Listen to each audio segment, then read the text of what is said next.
मरकुस रचित सुसमाचार अध्याय 8। उन दिनों में जब फिर बड़ी भीड़ इकट्ठी हुई और उनके पास कुछ खाने को न था, तो उसने अपने चेलों को पास बुलाकर उनसे कहा, मुझे इस भीड़ पर तरस आता है, क्योंकि यह 3 दिन से बराबर मेरे साथ हैं और उनके पास कुछ भी खाने को नहीं। यदि मैं उन्हें भूखा घर भेज दूं, तो मार्ग में थक कर रह जाएंगे, क्योंकि इनमें से कोई कोई दूर से आए हैं। उसके चेलों ने उसको उत्तर दिया, यहाँ जंगल में इतनी रोटी कोई कहाँ से ले आए कि ये तृप्त हों। उसने उनसे पूछा, तुम्हारे पास कितनी रोटियां हैं? उन्होंने कहा, 7। तब उसने लोगों को भूमि पर बैठने की आज्ञा दी और वे 7 रोटियां ली और धन्यवाद करके तोड़ी और अपने चेलों को देता गया कि उनके आगे रखें, और उन्होंने लोगों के आगे परोस दिया। उनके पास थोड़ी सी छोटी मछलियां भी थी।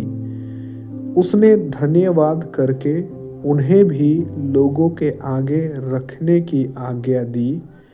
वे खाकर तृप्त हो गए और चेलों ने शेष टुकड़ों के 7 टोकरे भरकर उठाए, और लोग 4000 के लगभग थे। तब उसने उनको विदा किया और वह तुरंत अपने चेलों के साथ नाव पर चढ़कर दलमनूता प्रदेश को चला गया। फिर फरीसी आकर उससे वाद विवाद करने लगे और उसे जांचने के लिए उससे कोई स्वर्गीय चिन्ह मांगा। उसने अपनी आत्मा में आह भरकर कहा, इस समय के लोग क्यों चिन्ह ढूंढते हैं? मैं तुमसे सच कहता हूँ कि इस समय के लोगों को कोई चिन्ह नहीं दिया जाएगा।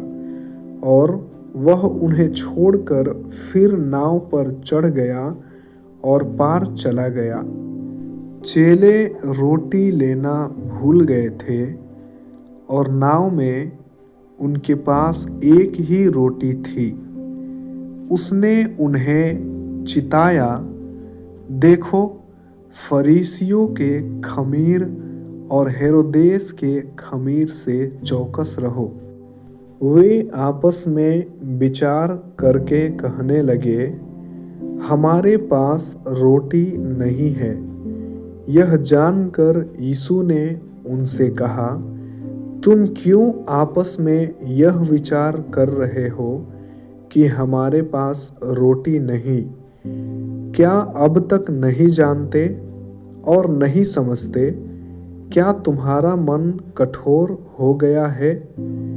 क्या आंखें रहते हुए भी नहीं देखते और कान रखते हुए भी नहीं सुनते? और क्या तुम्हें स्मरण नहीं कि जब मैंने 5000 के लिए 5 रोटियां तोड़ी थी, तो तुमने टुकड़ों की कितनी टुकड़ियां भरकर उठाई? उन्होंने उससे कहा, 12 टुकड़ियां।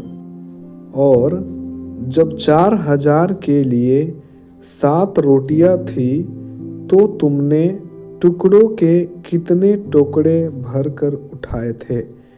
उन्होंने उससे कहा, 7 टुकड़े। उसने उनसे कहा, क्या तुम अब तक नहीं समझते? वे बैतसैदा में आए और लोग एक अंधे को उसके पास ले आए और उससे विनती की कि उसको छुए। वह उस अंधे का हाथ पकड़कर उसे गांव के बाहर ले गया और उसकी आंखों में थूक कर उस पर हाथ रखे और उससे पूछा, क्या तू कुछ देखता है? उसने आँख उठाकर कहा, मैं मनुष्यों को देखता हूँ। वे मुझे चलते हुए पेड़ों जैसे दिखाई देते हैं।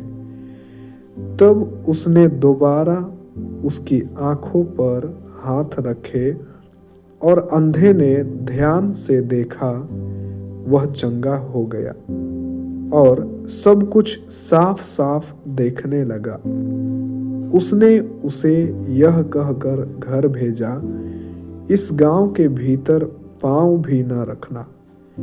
यीशु और उसके चेले कैसरिया फिलिप्पी के गांवों में चले गए। मार्ग में उसने अपने चेलों से पूछा, लोग मुझे क्या कहते हैं? उन्होंने उत्तर दिया, यूहन्ना बपतिस्मा देने वाला, पर कोई कोई एलियाह और कोई कोई भविष्यवक्ताओं में से एक भी कहते हैं। उसने उनसे पूछा, परंतु तुम मुझे क्या कहते हो? पतरस ने उसको उत्तर दिया, तू मसीह है। तब उसने उन्हें चिताकर कहा कि मेरे विषय में यह किसी से न कहना। तब वह उन्हें सिखाने लगा कि मनुष्य के पुत्र के लिए अवश्य है कि वह बहुत दुख उठाए और पुरनिये और प्रधान याजक और शास्त्री उसे तुच्छ समझकर मार डालें और वह 3 दिन के बाद जी उठे। उसने यह बात उनसे साफ साफ कह दी। इस पर पतरस उसे अलग ले जाकर झिड़कने लगा, परंतु उसने फिर कर अपने चेलों की ओर देखा और पतरस को झिड़क कर कहा, हे शैतान, मेरे सामने से दूर हो, क्योंकि तू परमेश्वर की बातों पर नहीं परंतु मनुष्यों की बातों पर मन लगाता है। उसने भीड़ को अपने चेलों समेत पास बुलाकर उनसे कहा, जो कोई मेरे पीछे आना चाहे वह अपने आपे से इनकार करे और अपना क्रूस उठाकर मेरे पीछे हो ले।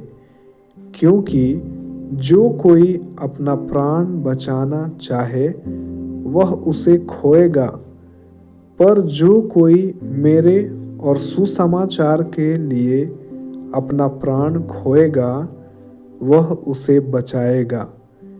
यदि मनुष्य सारे जगत को प्राप्त करे और अपने प्राण की हानि उठाए तो उसे क्या लाभ होगा? मनुष्य अपने प्राण के बदले क्या देगा? जो कोई इस व्यभिचारी और पापी जाति के बीच मुझसे और मेरी बातों से लजाएगा, मनुष्य का पुत्र भी जब वह पवित्र दूतों के साथ अपने पिता की महिमा सहित आएगा तब उससे भी लजाएगा।